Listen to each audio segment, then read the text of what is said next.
The United States wasn't the only country to open an embassy in Jerusalem this week. Just 2 days after Washington moved its embassy there from Tel Aviv, and more than 60 people were killed by Israeli forces during violent protests in Gaza, Guatemala did the same.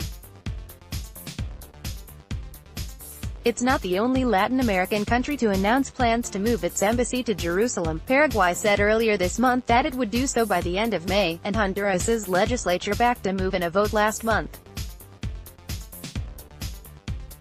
Paraguay, Honduras and Guatemala all have large evangelical Christian populations and long-standing ties to Israel.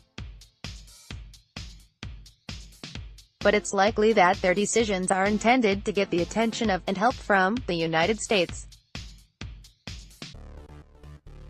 The embassy move is really about trying to curry favor with the U.S., said Eric Olson, the deputy director of the Wilson Center's Latin American program, referring to all three countries. It's an opportunity for them to make their cases on foreign assistance and other issues. In Guatemala's case, President Jimmy Morales is under fire from an international body investigating crime and corruption in the country. Since last year, sectors within and outside of Guatemala's government have been desperately trying to undermine the work of the International Commission Against Impunity in Guatemala, or CICIG, and bring to a halt the advances achieved in the last several years in the fight against corruption, said Adriana Beltran, an expert with the Washington Office on Latin America, a U.S.-based non-governmental organization.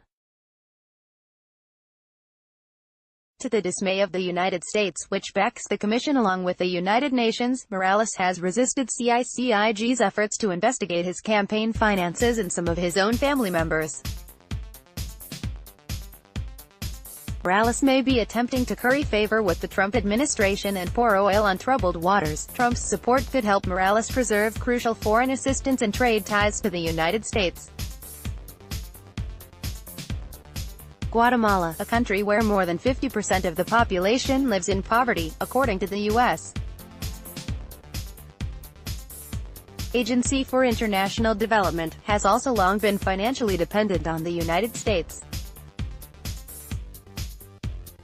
The United States dedicated $297 million in foreign aid to the country in 2016, far more than the average U.S.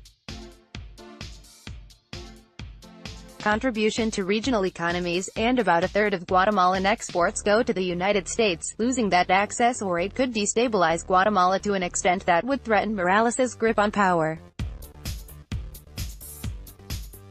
Honduras and Paraguay both share Guatemala's dependency on Washington to some extent and fear that Trump could target them with deportations, aid cuts or the weakening of trade ties. A protester throws a tear gas grenade launched by riot police during clashes between police and anti-government protesters in Tegucigalpa, Honduras, on May 1. Fernando Antonio, AP, but even if their embassy moves win them favor in Washington, the three countries aren't likely to earn praise from their neighbors. Bolivia's president, a longtime critic of the United States, lashed out at Guatemala for allegedly selling its dignity to the empire to not lose the crumbs from USAID. Apart from economics and diplomacy motives, Guatemala's president is probably hoping for an electoral boost. As an evangelical Christian, President Morales relies on the support of the country's influential evangelical community, which has consistently supported Israel's position regarding Jerusalem, Beltran said. Many conservatives in Morales' government have also long supported Israel because of military support it received from the Jewish state during Guatemala's 36-year civil war. Analysts also do not expect other Latin American countries to move their embassies anytime soon. The decision point has passed and none of the other major countries in Latin America are likely candidates, Olson said. The only countries that may still be swayed would be smaller, more vulnerable nations that don't have that many other cards to play. And it's still unclear whether embassy moves will even sway the Trump administration. After all, despite praising Honduras for backing the United States' own embassy move during the UN vote in December, the administration still decided to end deportation protections for 57,000 Hondurans who lived in the United States for decades. That has set up Honduras, already suffering from months of protests and economic stagnation, for a flood of returnees it can ill afford to absorb. Read more. As criticism for Israel mounts, Guatemala opens its embassy in Jerusalem under banner of peace, U.S. opens embassy in Jerusalem. 60 miles away, dozens of Palestinians are killed.